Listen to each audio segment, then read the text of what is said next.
What's up, everyone? It's Books and Looks TV. Today I'm going to be talking about Jay-Z, Freeform, Locs, and Texturism. Have you ever noticed how the public only seems to love natural black hair once it's been tamed, cut, or completely cleared away? Today I'm going to be talking about Jay-Z cutting his hair because the public reaction exposes a deep, unspoken layer of anti-blackness and texturism within the black community. There is a heavy stigma attached to freeform locks and wigs.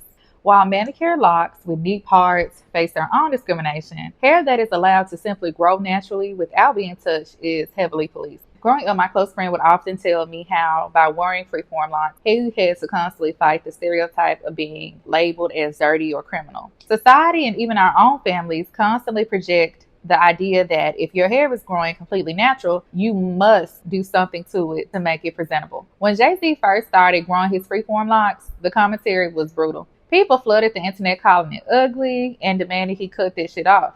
But the moment he chopped it, the narrative completely flipped. During the opening night of his July 10th, 2026 Yankee Stadium residency, celebrating the 30th anniversary of Reasonable Doubt, Jay-Z opened his set with a video of Beyonce shearing off his hair. By the time he walked on stage, sporting his short fade, the internet erupted with praise, calling him handsome again. While shorter hair can change how a face is framed, this shift points to a much deeper issue: the societal demand for black men to keep their hair low.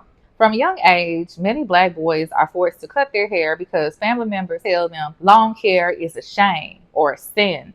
The way people switched up on Jay-Z mirrors the exact same energy directed at his daughter, Blue Ivy, when she was younger and wore her natural hair texture. It is a striking pattern of anti-blackness that many people perpetuate without even realizing it. While everyone has the right to style their hair however they choose, the collective sigh of relief when a black public figure conforms to neat, low-cut standards is telling. This constant devaluation of natural African hair is a direct legacy of our colonial past.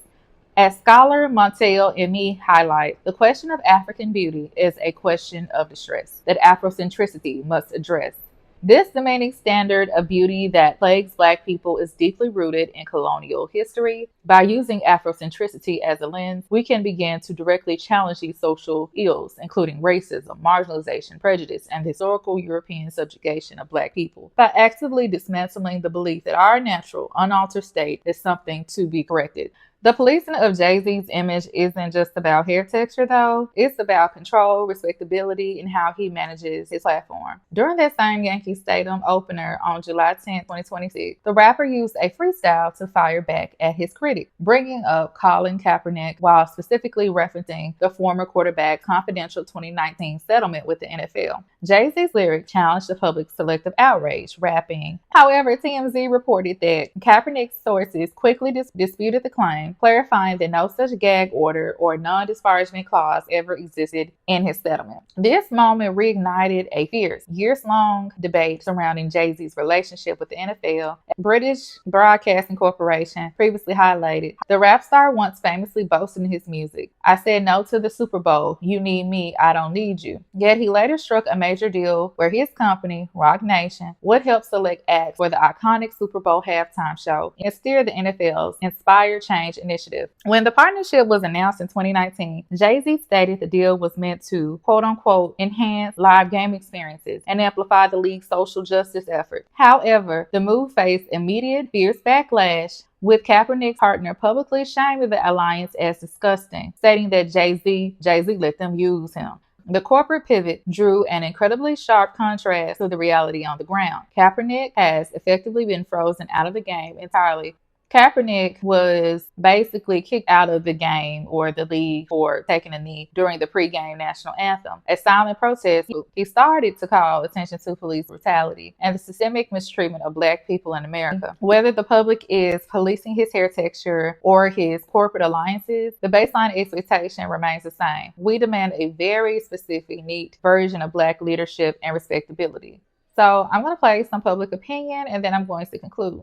Are we letting Don't get mad, but I really don't give a damn. You came out talking about politics, but all I saw was business with fake kinky twists. You said you're moving for the people, but where the movement at? Because the people been calling and we ain't seen you answer back. You got the suit, got the office, got the billionaire glow, but somewhere along the way you forgot the people you know. You went from the block to the boardroom, from the corner to the conference room. Now everybody wondering, is the message still true? Because you keep saying us, but we keep looking around like, nigga, who is us? You built an empire, congratulations, that's facts. But don't act surprised when the people start looking at the tax, because we bought the albums, we filled the seats, we made the culture that made your pockets increase. And now you talking like a king on a throne, but every king gets questioned when the people feel alone. A haircut don't change history, a suit don't change the story. $1 billion don't mean you automatically got the glory, because the real flex ain't how high you climb. The real flex is when you get there, you don't forget who's standing behind. So keep the speeches, keep the cameras, keep the perfect little picture. The people ain't asking for perfection, we asking for the truth. And from where I'm standing, you ain't even J no more, you just a member of the KKK.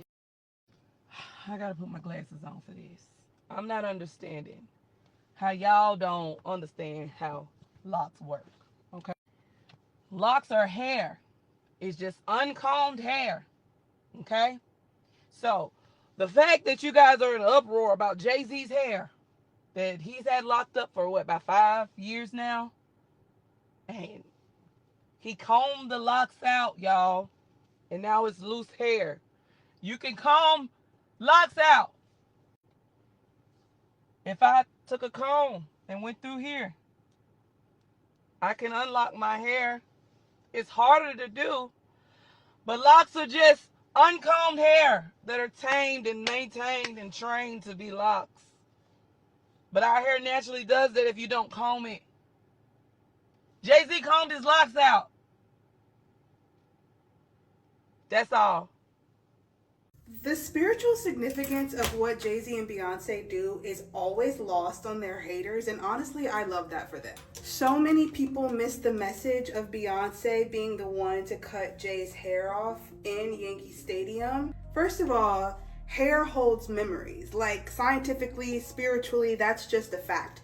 Your hair, for as long as it's growing from your scalp, holds a record of your life, of what you've eaten, what you've smoked and ingested. Your hair is so significant to who you are, your soul, your spirit. Not only that, but hair holds memories, but also hands hold energy. Your entire human body is an energy field.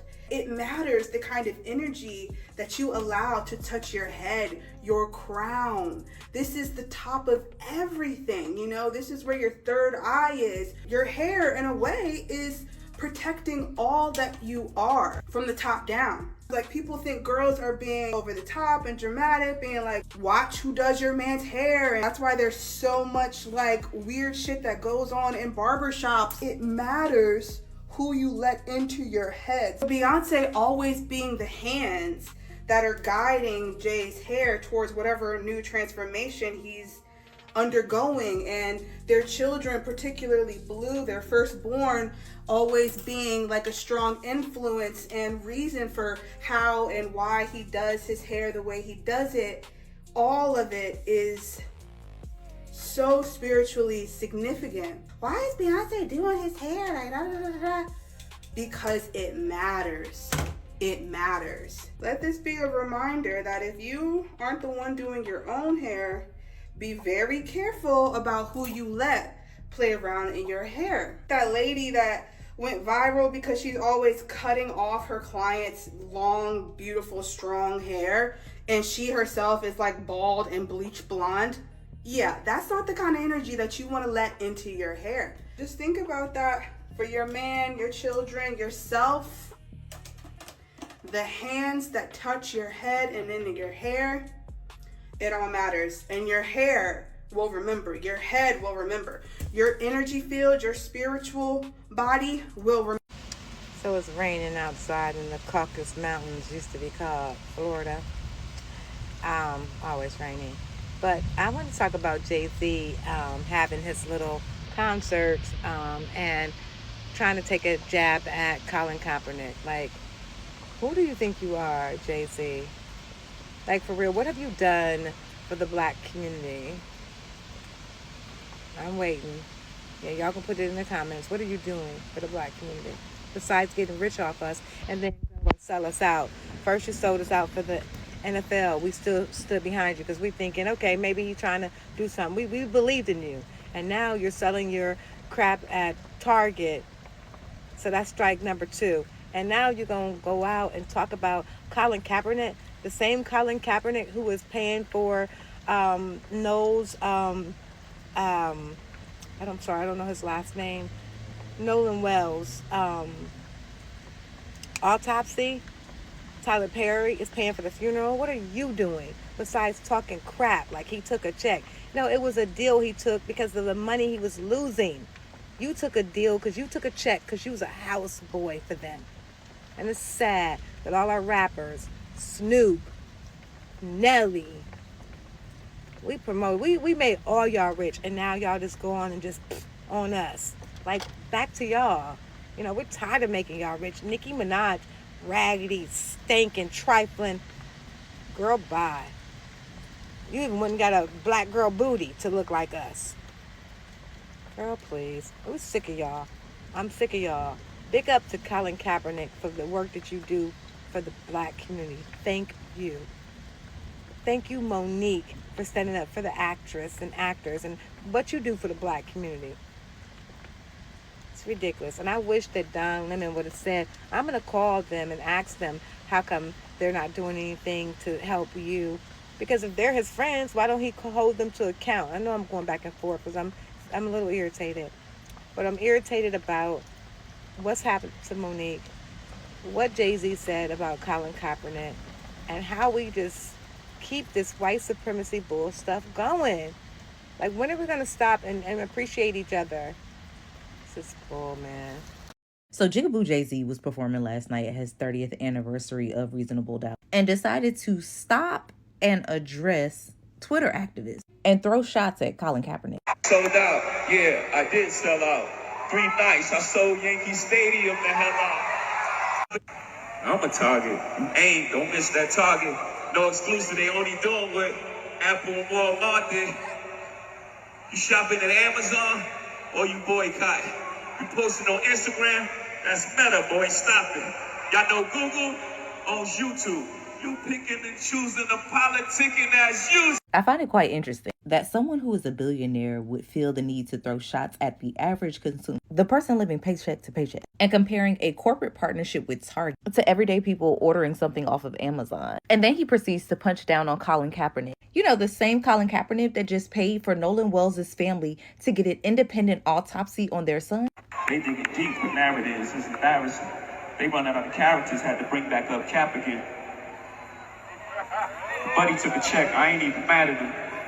But along with that check, got to sign a non-disparagement. I'm the one they can't control. Y'all better be glad it's him. Kaepernick taking a legal settlement will never change the fact that Kaepernick lost his career due to taking a stance on behalf of Black people, Black lives, and the untimely murders of Black people. Meanwhile, Jigaboo Jay did an NFL partnership right after Kaepernick's protest, a Target partnership during an organized boycott. And while it looks like Jay-Z was scanning social media for punchlines, I'm sure he saw someone somewhere write about the Montgomery bus boycott and how that didn't require everyone to withdraw from every single segregated institution before criticizing buses. The point was to concentrate pressure on a specific target. But hey, what do I know? I'm just merely an online activist running out of characters. But I'd rather that than be seated with these characters. Are we letting respectability politics and colonial standards of neatness dictate who we give grace to? Or are we ready to finally accept Black leadership and Black beauty in its most unaltered freeform state? Are you one of those people who think that Jay-Z's hair was a wig? Or do you think that Jay-Z was being performative in any way? Let me know down below in the comments. And thank you so much for listening to Books and Looks TV. I'll see y'all next time.